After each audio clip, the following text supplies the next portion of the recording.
വെള്ളാടി ഉദ്ഘാടനം ചെയ്യുന്നതിൽ എനിക്ക് വളരെ സന്തോഷമുണ്ട്. ഇതെന്ന് പറഞ്ഞു കഴിഞ്ഞാൽ സാധാരണയായിട്ടുള്ള ഒരു വെള്ളാടിയല്ല. പൈനാപ്പിൾ പറിച്ച് അത് ഞെക്കിപ്പിഴിഞ്ഞ് ഒഴിച്ച് കഴിക്കുന്ന ഒരു പ്രത്യേക രീതിയിലുള്ള ഒരു വെള്ളാടിയാണ് ഇത് ഇന്ന് പരീക്ഷ നോക്കുന്നത്.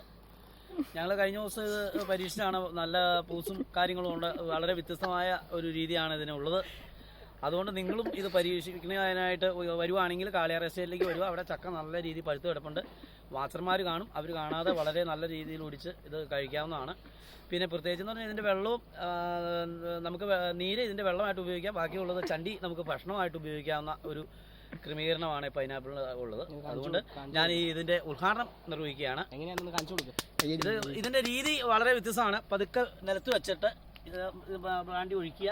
ഒഴിച്ചതിന് ശേഷം ആവശ്യത്തിനേ ഒഴിക്കാവുള്ളൂ, കൂടുതൽ ഒഴിക്കരുത്. അതിനുശേഷം പതുക്കെ നമ്മുടെ കാലുകൊണ്ട് പതുക്കെ ഇങ്ങനെ ഒന്ന് മുട്ടി തട്ടി ഇങ്ങനെ ഒന്നങ്ങ് പൊട്ടിക്കണം. ഇങ്ങനെ പൊട്ടിച്ച് കഴിയുമ്പോൾ ഇതിനകത്ത് നീര് അവിടെ തങ്ങിക്കിടക്കണം. അങ്ങനെ ആ തങ്ങിക്കിടക്കുന്ന നീര് നമ്മൾ പതുക്കെ ഇങ്ങനെ ഇങ്ങനെ പിടിച്ചേച്ച് പതുക്കെ ഒന്നങ്ങ് പൊളിക്കുമ്പോൾ കണ്ടോ അങ്ങനെ വെള്ളം ഇങ്ങനെ അങ്ങോട്ട് ചാടും. ഉണ്ടോ? ആവശ്യത്തിനാവുമ്പോൾ നിർത്തിക്കൊള്ളണം. അനാവശ്യത്തിന് ഒരു കാര്യം ഉപയോഗിക്കരുത്. ഇങ്ങനെ ഉപയോഗിക്കുമ്പോൾ നമുക്ക് ആവശ്യത്തിന് വെള്ളം കിട്ടും. അത് നമ്മൾ എടുത്തിട്ട് പതുക്കെ ഇങ്ങനെ നന്നായിട്ട് ചുടിയൊക്കെ ഇങ്ങനെ തുടച്ചേച്ച് നമ്മൾ വളരെ ഭംഗിയായിട്ട് ഇതിൻ്റെ കളറിനൊരു മാറ്റമൊക്കെ കണ്ടോ? നല്ല ജ്യൂസാണ്. ശരിക്കും പറഞ്ഞാൽ ജ്യൂസാണ് ഇതിൻ്റെ ഒരു ഘടകം.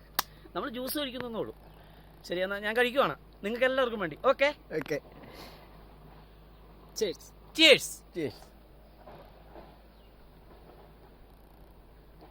എങ്ങനെയാണ് രുചി?